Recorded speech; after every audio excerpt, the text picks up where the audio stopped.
কৃষি ঋণ সুদ সহ আমরা মওকুফের ব্যবস্থা করেছি। এখন প্রিয় ভাই বোনেরা, আজকে আমরা এখানে একত্রিত হয়েছি এই খাল কাটার। আপনারা নিজেরাই বলেন এই খাল কাটলে আপনাদের সকলের, বিশেষ করে যারা কৃষি কার্যের সাথে জড়িত, সেই কৃষি কার্যের সাথে জড়িত তাদের আপনাদের উপকার হবে, আপনাদের সকলের উপকার হবে। গ্রামের মানুষ, খাল থাকলে, খালে পানি থাকলে কি কি উপকার হয় প্রত্যেকটি মানুষ আপনারা বুঝেন। আজ এই খাল কাটাটা কেন জরুরি? সমগ্র বাংলাদেশে আজকে যেই খালগুলো আগে ছিল প্রায় সকল খাল ভরাট হয়ে গেছে। এখানে আসার পথে আমি বিভিন্ন জায়গায় দেখলাম নদীর পর্যন্ত ভরাট হয়ে গেছে। নদীর মধ্যে কিছু চাষবাসের কাজ হচ্ছে।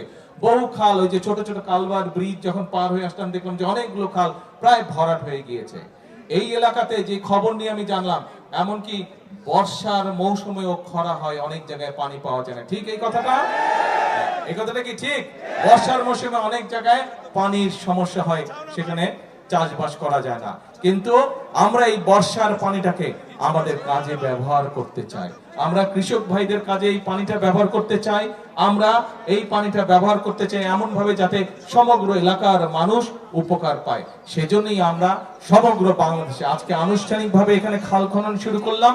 সমগ্র বাংলাদেশে ইনশাআল্লাহ আগামী 5 বছরে আমরা প্রায় 20,000 কিলোমিটার খাল খনন করব, যাতে করে এই খাল খননের মাধ্যমে একদিকে আমরা বর্ষার সময় হঠাৎ করে উজান থেকে পানি চলে আসে, নদী খাল সব বন্ধ হয়ে যাওয়ার কারণে উজান থেকে যখন হঠাৎ করে পানি আসে তখন দেখি যে আমরা নদীর খাল বিলের আশেপাশে যে বাড়ি ঘরগুলো আছে মানুষজনের, সেগুলো ভেসে যায়, গরু ছাগল ভেসে যায়, মানুষের কাপড় জামা নষ্ট হয়ে যায়, ঘরের জিনিসপত্র নষ্ট হয়ে যায়, ঘর বাড়ি নষ্ট হয়ে যায়।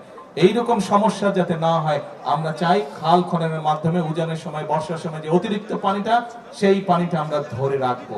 কারণ উজানের সময় যেই পানিটা আসে, আপনারা প্রত্যেকে এইটার অভিজ্ঞ, দেখেছেন আপনারা, 7 দিন 10 দিন থাকে, তারপরে সেই পানির খবর নাই, চলে গেল পানি, তাই না? কিন্তু এই পানিটা যদি আমরা ধরে রাখতে পারি তাহলে কি সবার উপকার হবে? সবার উপর। এবং সেজন্য এই পানিটাকে আমরা ধরে রাখতে চাই, যাতে শুষ্ক মৌসুমেই হোক, বর্ষা মৌসুমেই হোক, আমরা আমাদের কৃষক ভাইদেরকে পানি সরবরাহ করতে পারি, যাতে আমরা আমাদের কৃষির উৎপাদন বাড়াতে পারি। এবং কৃষির উৎপাদন এই জন্যই আমাদেরকে বাড়াতে হবে। ভাইরে, বাংলাদেশ বিরাট দেশ, একটা 20 কোটি মানুষ এই দেশে। এই মানুষগুলোর জন্য খাবার দাবারের ব্যবস্থা, আমরা এত মানুষের খাবার কি বিদেশ থেকে আনা সম্ভব? বিদেশ থেকে আনা সম্ভব না। এই খাবার আমাদেরকে এই দেশেই উৎপাদন করতে হবে। আমাদের যেগুলা মৌলিক খাবার দাবার, ধান চাল, যেগুলা মৌলিক খাবার তোমরা এই দেশে উৎপাদন করতে হবে।